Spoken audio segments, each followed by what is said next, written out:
बच्चों हम चैप्टर 4 पढ़ रहे थे, उसके 2 पार्ट हम पढ़ चुके थे, वो हमने लाइव क्लास में पढ़े थे। लेकिन अब जो हम पार्ट 3 पढ़ने वाले हैं बच्चों, इसको हम रिकॉर्डेड क्लास में पढ़ रहे हैं, लाइव मैं नहीं पढ़ा पाऊँगी आपको। चलिए बच्चों स्टार्ट करते हैं आगे का टॉपिक। बच्चों जल्दी से शेयर कर दीजिए अपने और स्टूडेंट्स के लिए। मैंने आपके यहाँ पर इस चैप्टर की प्लेलिस्ट बना दी है, उसका लिंक आपको डिस्क्रिप्शन बॉक्स में मिल जाएगा। एक बार डिस्क्रिप्शन बॉक्स बच्चों ज़रूर खोल के देखिएगा। ओके स्टूडेंट्स, चलिए बच्चों स्टार्ट करते हैं आगे का चैप्टर। अगर सब्सक्राइब नहीं किया तो बच्चों आगे के न्यू नोटिफिकेशन के लिए इसको सब्सक्राइब जरूर कर लीजिएगा। हमारे पास टॉपिक है वेग स्थिरांक के अभिलाक्षणिक गुण। वेग स्थिरांक का जो अपना सिंबल होता है बच्चों वो होता है k, ठीक है। अब इसके क्या क्या गुण होते हैं वो हम देख लेते हैं, क्योंकि ये जो गुण हम पढ़ा रहे हैं वो एग्ज़ाम में ऐसे नहीं पूछे जाते। आप कंपटीशन एग्ज़ाम दोगे ना, तब उसके अंदर आएगा कि ये कथन सत्य है या इसमें से सत्य कथन बताइए, या वेग स्थिरांक किस पर निर्भर करता है। तो कोई भी अभिक्रिया का जो वेग है, मतलब वेग मतलब आर की बात कर रहे हैं, वो किस पर डिपेंड करता है, वेग स्थिरांक पर निर्भर करता है। कि अगर वेग स्थिरांक का मान ज़्यादा है तो इट मीन्स वहाँ वेग जो होगा वो अभिक्रिया का क्या होगा बच्चा, ज़्यादा होगा। तो जैसे जैसे बच्चों वेग स्थिरांक बढ़ता जाता है ना, वैसे वैसे यहाँ पर वेग भी बढ़ता जाता है। आगे की बात हम जब बच्चों करते हैं यहाँ से, तो हम कहते हैं कि किसी निश्चित ताप पर इसका वेग स्थिरांक जो होता है बच्चों निश्चित होता है। यहाँ से हम आपको ये बात बता दें बच्चों कि वेग स्थिरांक की जो बात हो रही है, यहाँ से थोड़ा सा अपन हाईलाइट के लिए चेंज कर लेते हैं कि कोई भी टेम्परेचर अगर अपने पास होता है तो वहाँ पर वेग स्थिरांक कैसा होता है बच्चों, निश्चित। अगर हमने मान लीजिए यहाँ बात करें किसकी, 25 डिग्री सेंटीग्रेड की बात करी तो वहाँ पर वेग स्थिरांक अलग होगा। अगर 30 डिग्री में बात करी तो अलग होगा, 40 डिग्री की बात करी तो यहाँ पर क्या होगा बच्चों, अलग होगा। आगे बात करते हैं कि एक ही अभिक्रिया के लिए वेग स्थिरांक का मान ताप के साथ परिवर्तित हो जाता है। मान लीजिए कोई एक अभिक्रिया है A + B और इससे बना C + D। इसके लिए 20 डिग्री पर अगर K है तो अलग होगा मान, अगर 40 डिग्री है तो अलग होगा मान, 50 डिग्री है तो अलग होगा। मतलब एक ही अभिक्रिया के लिए अगर टेम्परेचर चेंज कर दें तो वेग स्थिरांक भी बदल जाता है। आगे हम बात करें, वेग स्थिरांक का मान अभिक्रिया में भाग लेने वाली स्पीशीज की सांद्रता से पूर्णतः स्वतंत्र होता है। इसका मतलब समझा रहे हैं आप क्या कह रहे हैं, इसका मतलब ये है बच्चों कि यहाँ से मान लीजिए A है, एक हमने ले लिया B और इससे अभिक्रिया बनी C + D। शुरू में A का मान था 100 ग्राम था और यहाँ पर B था 200 ग्राम, ठीक है। आपने ये अभिक्रिया कितने डिग्री पर कराई, 25 डिग्री सेंटीग्रेड पर। लेकिन मान लीजिए आपने कंडीशन चेंज कर दी, आपने A पदार्थ लिया मात्र 50 ग्राम और B लिया 10 ग्राम। क्या दोनों के लिए K का मान सेम रहेगा? बिल्कुल। अगर अभिक्रिया सेम है, टेम्परेचर चेंज नहीं किया, तो सांद्रता आप कुछ भी रख दीजिए, K का मान बदलेगा नहीं, क्योंकि तभी तो अगर मान बदल जाता तो यहाँ स्थिरांक थोड़ी कह देते इसको, तो स्थिरांक तो इसलिए कह रहे हैं ना हम इसको। वेग स्थिरांक का मात्रक बच्चों यहाँ अभिक्रिया की कोटि पर निर्भर करता है। किस पर निर्भर करता है? अभिक्रिया की कोटि पर। अब कोटि क्या होती है वो हम आपको बताएंगे। आपको ध्यान होगा हमने कुछ ऐसा लिखा था अभिक्रिया वेग समीकरण में, A की पावर x B की पावर y, कुछ ऐसा लिखा था ना, याद हो तो आपको, x और यहाँ B की पावर y। तो ये जो घातांकों का योग जो आता है ना बच्चों, ये होता है अपना कोटि। ये क्या होती है बच्चों? अपनी कोटि। अगर इसकी वैल्यू 1 आ जाती है तो K का मान कुछ और होगा, अगर इसकी वैल्यू 2 आ जाती है तो मान कुछ और होगा, 3 आ जाती है तो मान कुछ और होगा। तो अभिक्रिया की कोटि जैसे जैसे बदलेगी वैसे वैसे वेग स्थिरांक का मात्रक भी बदलता जाएगा। तो यहाँ नेक्स्ट टॉपिक अपना क्या है? नेक्स्ट टॉपिक है बच्चों यहाँ पर अपना अभिक्रिया वेग। अभिक्रिया वेग का मतलब क्या हुआ बच्चों? R, और वेग स्थिरांक मतलब क्या हुआ? K, ठीक है। तो अभिक्रिया वेग R और K में क्या अंतर है? सबसे पहली चीज़ बच्चों R की बात करें तो यहाँ पर R का मान मतलब वेग का जो मान होता है वो अभिकारकों की सांद्रता पर निर्भर करता है। ये किस पर निर्भर करता है? सांद्रता पर निर्भर। किसकी सांद्रता? अभिकारकों की सांद्रता। अगर इसकी बात करें तो यह जो होता है ये सांद्रता पर निर्भर नहीं करता, सांद्रता से इंडिपेंडेंट है।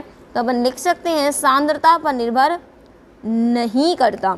दूसरी चीज़ R का मात्रक हमेशा, या हम इसका सूत्र लिख दें तो ये होता है अपना ± ΔC/ΔT, है ना। तो C की जो वैल्यू आती है वो होती है मोल प्रति लीटर, तो ये हो गया मोल प्रति लीटर, और ये समय है तो ये हो गया समय इन्वर्स।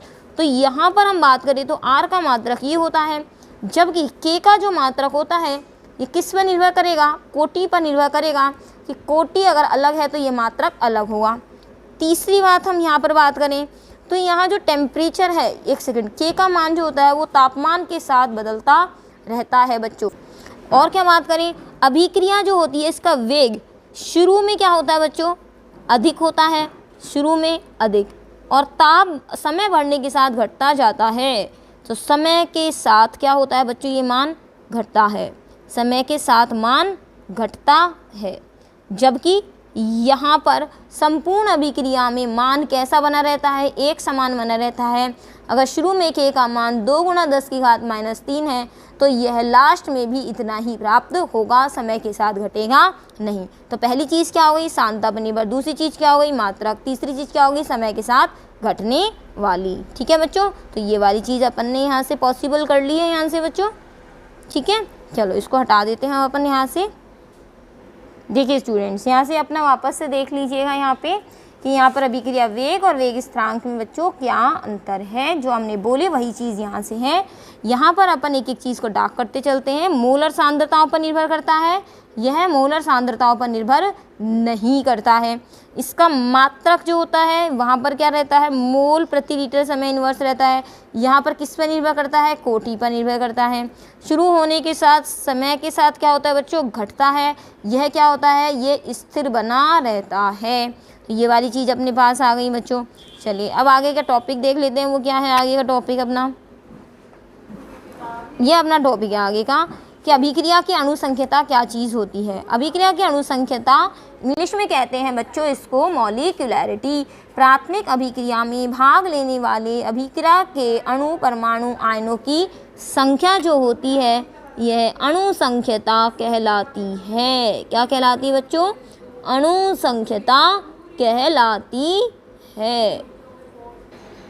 देखिए स्टूडेंट्स, जो अभिक्रिया की अणुसंख्यता है, जब हमने यहाँ पे पहले RBSc को पढ़ा था तो बहुत डिटेल में नहीं पढ़ा था, लेकिन अब मैं आपको एक एक चीज़ डिटेल में बताना चाहती हूँ कि वास्तव में मॉलिक्यूलैरिटी केवल ये नहीं होता कि हमने ये लिख दिया कि A+B लिख दिया और लिख दिया C+D, आपने अणु गिन लिया 1 और 2, अणुसंख्यता हो गई 2।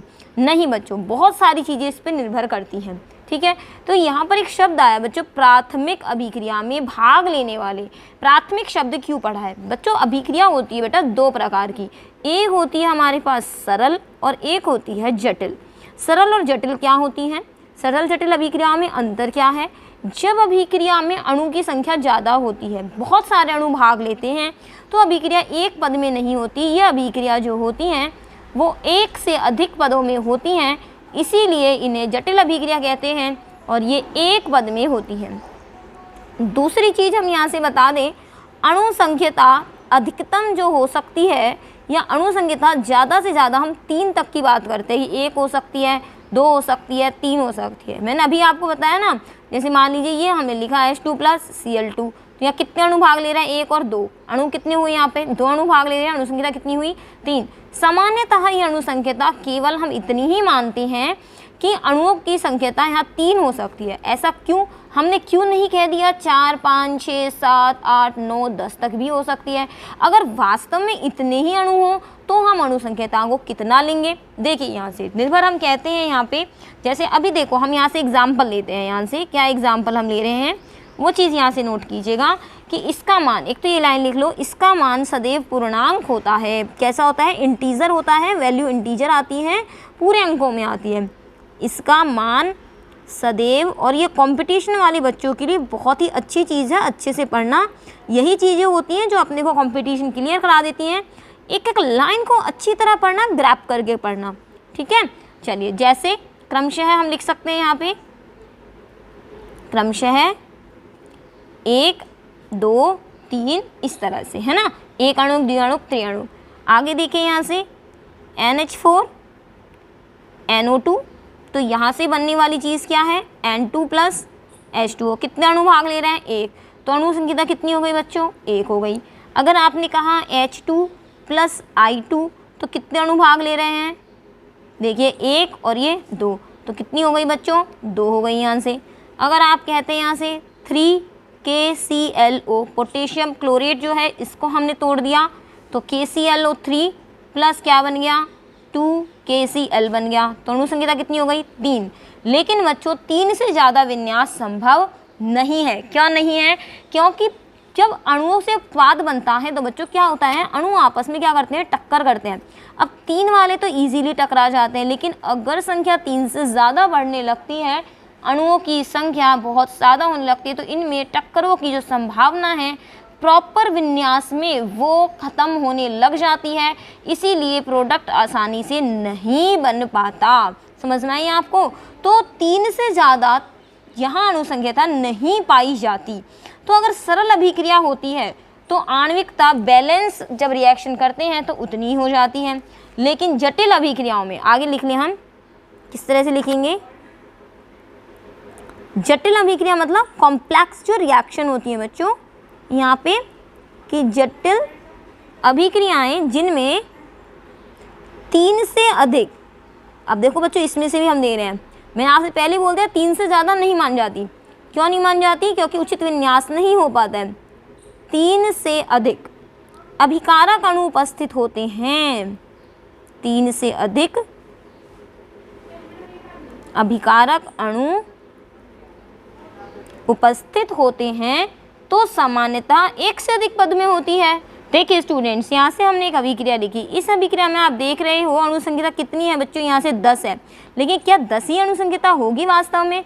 6 इसकी हो गई, 6 और 3 9 और 1 कितनी होगी 10। एक सेकंड, KCl3 नहीं है, इसको सही कर लीजिए, एक सेकंड बच्चों, या KClO3 आएगा, ये वाली चीज़ सही कर लीजिए, KClO3 आएगा। बच्चों वास्तव में जब पता है इस अभिक्रिया की कोटि ज्ञात की जाती है ना, तो इसकी कोटि निकल के आती है बच्चों 2। अभी कैसे निकल के आती है वो चीज़ अलग है, क्योंकि कोटि हमेशा एक्सपेरिमेंटल होती है, प्रायोगिक होती है, तो कोटि 2 होती है। अब कैसे पता करें कि इसका जो अपने पास अणुसंख्यता है वो कैसी होगी? सीधी सी बात है, ये अभिक्रिया कैसी है, जटिल, तो ये कैसे पद में होगी? 1 से ज़्यादा पद में होगी। अब मान लीजिए पद कितने हुए, 1 से ज़्यादा, 1 2 3 पदों में अभिक्रिया हुई, और दूसरा जो पद था ये सबसे कैसा था, धीमा पद था, स्लो था ये स्टेप। तो उस कंडीशन में स्लो स्टेप को बोला जाता है RDS, मतलब रेट डिटरमाइनिंग स्टेप, मतलब वेग निर्धारक पद, मतलब ऐसा पद जिससे केवल वेग का निर्धारण किया जा सके, और वो वेग निर्धारक पद जो होता है वो बस सबसे स्लो वाला होता है, सबसे धीमा पद होता है, और उसके अंदर जितनी अपने अणुभाग लेते हैं बच्चों वही उसकी अणुसंख्यता गिनी जाती है। तो सीधी सी बात है, जब कोई जटिल अभिक्रिया होती है तो 1 से ज़्यादा पद में होती है। उस कंडीशन में जो सबसे धीमा पद होता है बच्चों, धीमा पद को क्या बोलते हैं, RDS, वेग निर्धारक पद, रेट डिटरमाइनिंग स्टेप। धीमा पद मैं लिख देती हूँ बच्चों यहाँ पे, वेग निर्धारक पद होता है। ठीक, आगे हम कहते हैं इसके लिए संपूर्ण अभिक्रिया की अणुसंख्यता नहीं देखी जाती, ऐसी अभिक्रियाओं के लिए केवल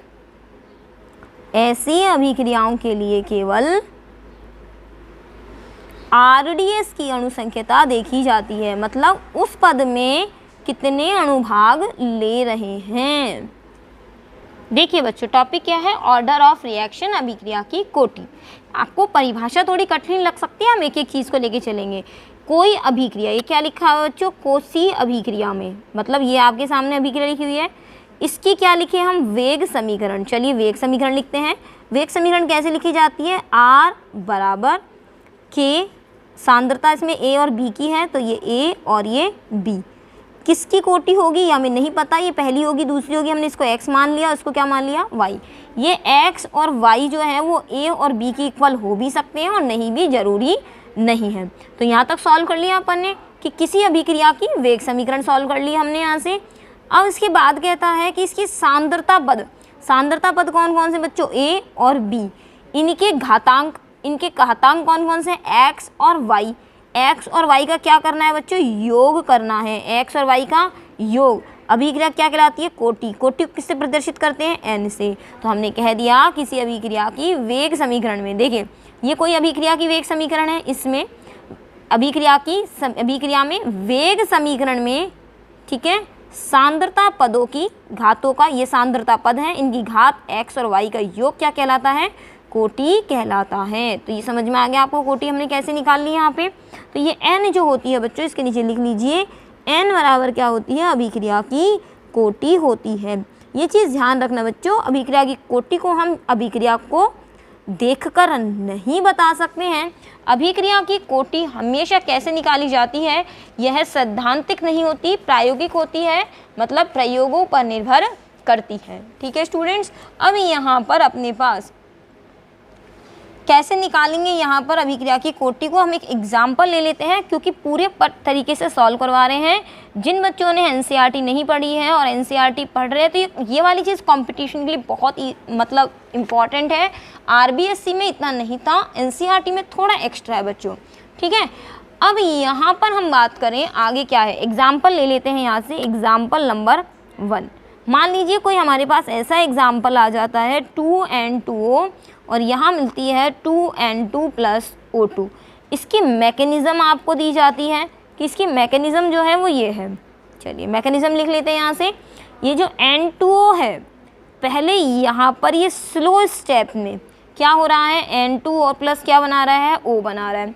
बाद में क्या हो रहा है कि N2O जो ये वाला है वो ऑक्सीजन से जुड़कर कौन से स्टेप में, फास्ट स्टेप में जुड़कर क्या बना रहा है, N2 + O2 बना रहा है। तो इसको अगर आप जोड़ देंगे बच्चों तो प्रोडक्ट क्या निकल के आने वाला है, वो निकल के आएगा, जोड़ दीजिए 2N2O प्लस क्या करेंगे, इस ऑक्सीजन से ये ऑक्सीजन कैंसिल, क्या आ जाएगा अपने पास बन के 2N2 + O2। इट मीन्स ये ऊपर वाली चीज़ ही पहुँच गई। अब इसके अंदर से हम आपको एक चीज़ बता दें कि यहाँ पे स्टेप 1 जो है, ये वाला जो स्टेप 1 है ये कैसा है, स्लो है। स्लो है तो ये कैसा हो गया बच्चों, RDS हो गया। RDS का मतलब वेग निर्धारक पद।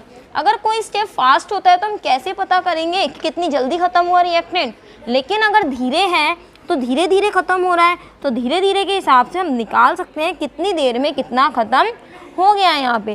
तो यहाँ पे पूरा की पूरा वेग जो निर्भर कर रहा है वो किस पे निर्भर कर रहा है, N2O पर। तो स्लो स्टेप में जितनी अणुसंख्यता होती है वही अभिक्रिया की कोटि कहलाती है। आपको मान लीजिए ऐसा लिख के दे दिया जाए मैकेनिज्म और आपसे पूछ लें अभिक्रिया की कोटि क्या है, तो इस पूरी अभिक्रिया का वेग किस पर निर्भर कर रहा है, RDS पे। यहाँ RDS में N2O कितना है, 1 है, तो N2O लिखकर और हमने क्या लिख दिया, 1। तो इसका मतलब इसमें कोटि कितनी हो गई, 1। इससे ये समझ में आया कि जो वेग निर्धारक पद होता है वो स्लो वाला होता है और इसमें जितने अणु भाग लेते हैं वही उसकी कोटि कहलाती है।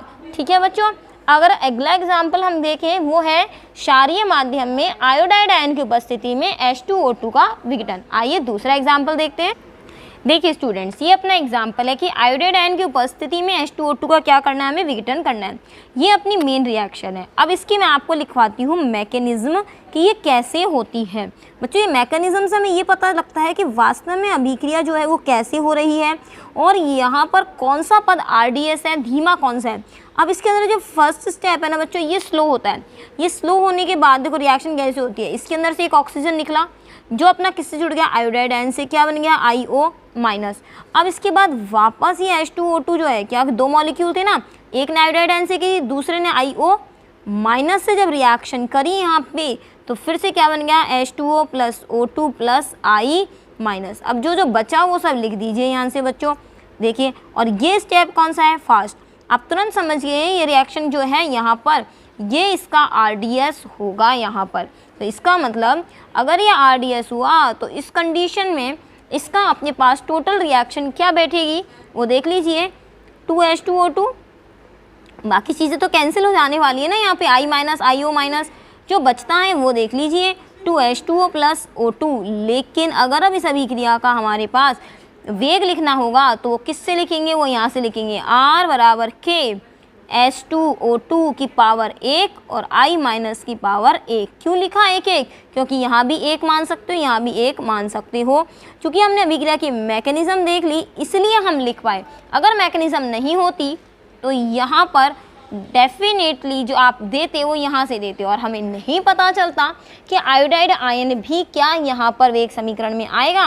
IO- जो है यहाँ एक इंटरमीडिएट स्पीशीज है, मतलब बीच में बनती है अभिक्रिया के और बीच में ही यहाँ पर देखो आगे रिएक्शन मध्यवर्ती के बनने की दर पर निर्भर करती है। तो बच्चों यहाँ पर एक चीज़ लिख लीजिए नोट डाल के कि IO- एक मध्यवर्ती स्पीशीज है, एक मध्यवर्ती स्पीशीज़ है। बच्चों ये अपना आरबीएससी से थोड़ा एडवांस चल रहा है, वहाँ थोड़ा कम पढ़ाया था मैंने। अगर जो भी बच्चे एनसीईआरटी का पढ़ रहे हैं वो आरबीएससी वालों को भी बता दीजिए कि हमने थोड़ी एक्स्ट्रा चीज़ें पढ़ी हैं, वो इनकी कंपटीशन में ये चीज़ें हेल्प करेंगी। बच्चों देखिए स्टूडेंट्स, अब अपने पास है अगला टॉपिक, अणुसंख्यता और कोटि में अंतर क्या है। तो अणुसंख्यता और कोटि में अंतर मैं आपको रफली बता रही हूँ, आप साथ साथ लिख लीजिएगा साथ साथ, या फिर आप इसके अंदर मुझे बताइएगा। सबसे पहले तो आप इसकी परिभाषा लिख लीजिए, किसी प्राथमिक अभिक्रिया में भाग लेने वाले अभिकारक अणु परमाणु की संख्या। तो अभिकारक अणु हम ऐसे लिख दें, परमाणु और आयनों की संख्या, पूरा तो आप लिख ही लेंगे। किसी प्राथमिक अभिक्रिया में भाग लेने वाले अणु परमाणुओं की आयनों की जो संख्या होती है वो अणुसंख्यता कहलाती है। कोटि क्या होगी बच्चों, सांद्रता पदों की घातांकों का योग। तो हम ऐसा लिख सकते हैं, वेग समीकरण में सांद्रता पदों की घातांकों का योग, सांद्रता पदों की घातांकों का योग। ठीक है बच्चों।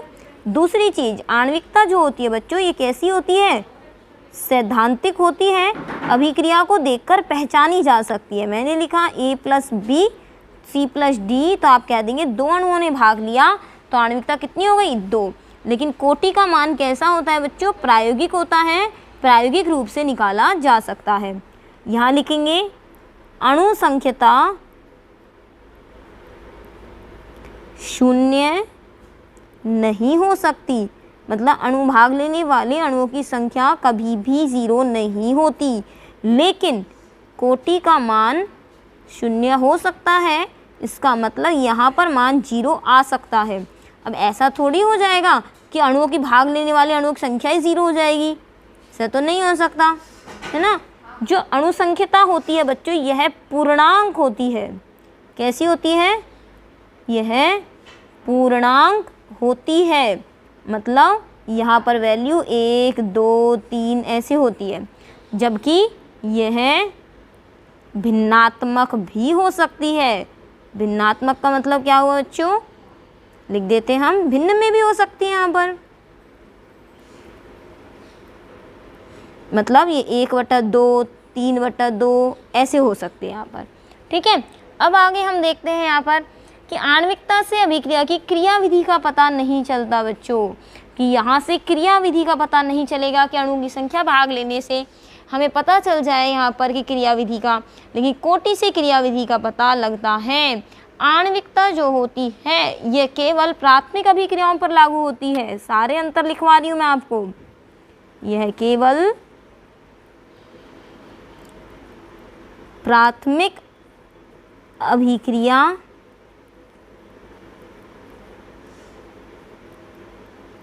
पर लागू होती है, जबकि दूसरा वाला क्या आएगा यहाँ से, यह प्राथमिक और जटिल दोनों पर लागू होती है।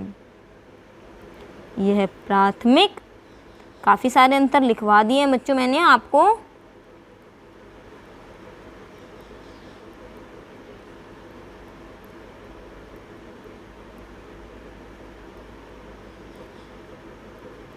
ठीक है, अब अपने पास लास्ट आएगा कि ये ताप और दाब से प्रभावित नहीं होती। यहाँ लिख लो,